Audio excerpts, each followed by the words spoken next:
So we all know that IoT offers an immense opportunity for agriculture. I mean, that's why we're all here, isn't it? So in a recent report that was put out by the Australian Farm Institute, the benefit of digital agriculture for cropping was seen in a 10 to 15% gain, productivity gain. But it's more than that. The technology that brings connectivity, that brings unlimited clean water, that brings unlimited free energy, is just going to really turn our world upside down. It's an incredible opportunity. It also brings challenges. It'll challenge every one of us, including government. So today, I just wanted to tell you a little bit about New South Wales Department of Primary Industries, talk a little bit about my views on where I think the role of government is in enabling IoT in ag, and also then give you a bit of a heads up on the sort of things that DPI is looking at. Oops. So what is DPI, or Department of Primary Industries? Well, many of you would be aware, but for those that aren't, we're an organisation of 2,500 people, including 900 scientists. We manage a budget of $1.5 billion a year, of which $500 million from government and the remainder from research and partnerships and commercialisations. We cover agriculture, obviously, but we also cover biosecurity, food safety, fisheries, water, and international relations.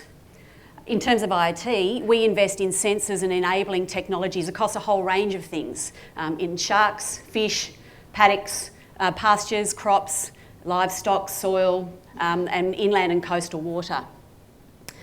We have a focus on economic growth. So we have a target of achieving 30% the gross value of agricultural production by 2020.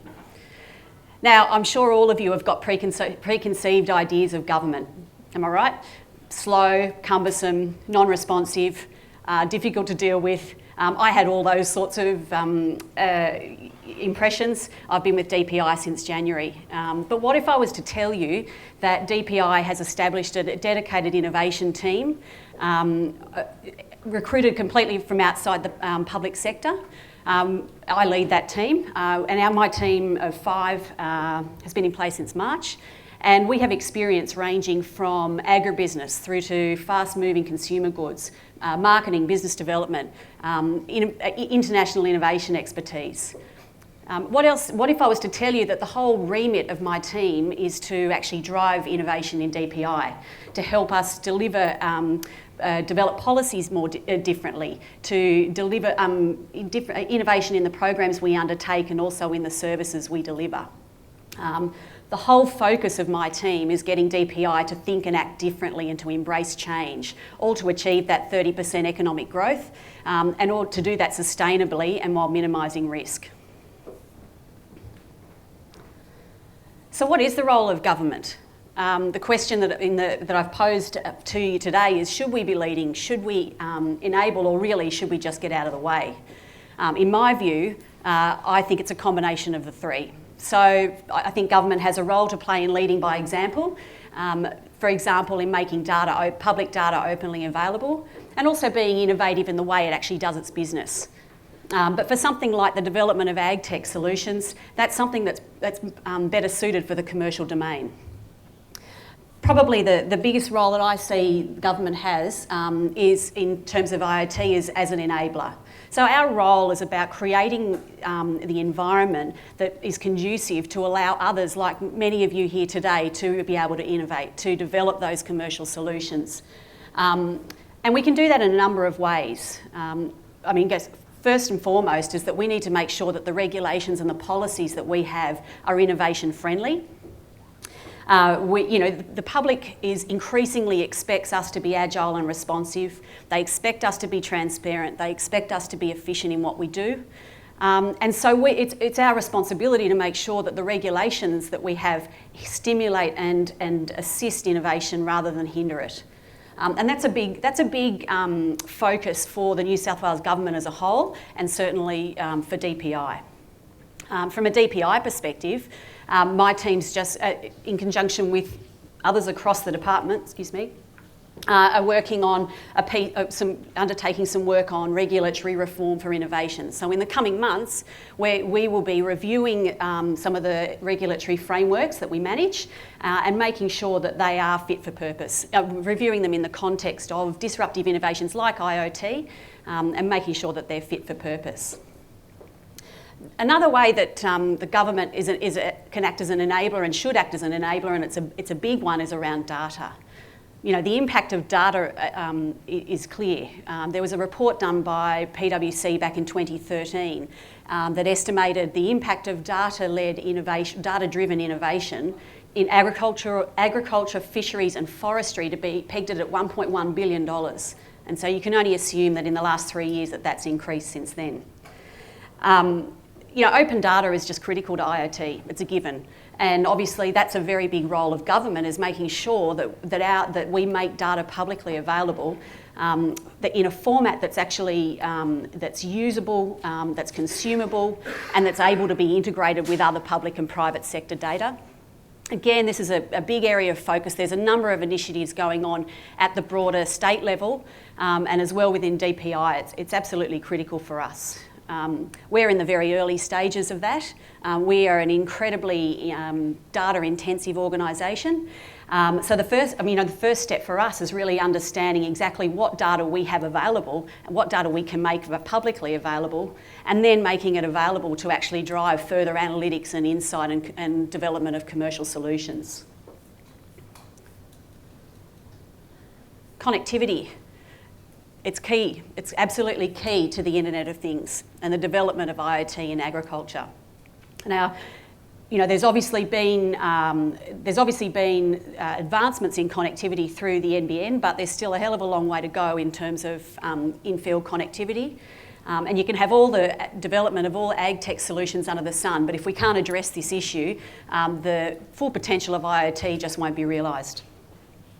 So government has a really important role in terms of enabling connectivity. So by partnering and investing in infrastructure to actually develop connectivity and also to enable IoT solutions. And we're in fact doing that already. And we're doing it through the Cisco-led partnership Innovation Central Sydney, which Etan mentioned before. And this is a partnership, it's a new partnership. It's a partnership between New South Wales DPI, Cisco, Data61, University of New South Wales and New South Wales farmers. And the purpose of it is to develop the Internet of Everything. It's the ICS in Sydney, Innovation Central in Sydney focuses on smart cities and on transport as well as agriculture. And it's a centre that will include cloud, analytics, cybersecurity and IoT platforms. It's based out at Australian Technology Park at Redfern, and it will have a space that will actually showcase IoT in action, and it will also have an open space for innovators to actually come in and collaborate with others, with the partners, to develop and test new technologies and solutions. So as I said, it's pretty new. The fit out will shortly commence. That's how it's new. So that's how new it is. So it's expected to be operational in the next couple of months. But while we're doing that, we're in the process of identifying projects that we can actually put through ICS. So as an example, one of the first cabs off the rank will be a project around on-farm connectivity and related to livestock. So it's been estimated that by accurately matching feed availability with animal requirements could yield a $30 million annual production gain. So this project, as well as having a look at the on-farm connectivity piece, will also then aims to enable better feed gap decision making through the use of IoT.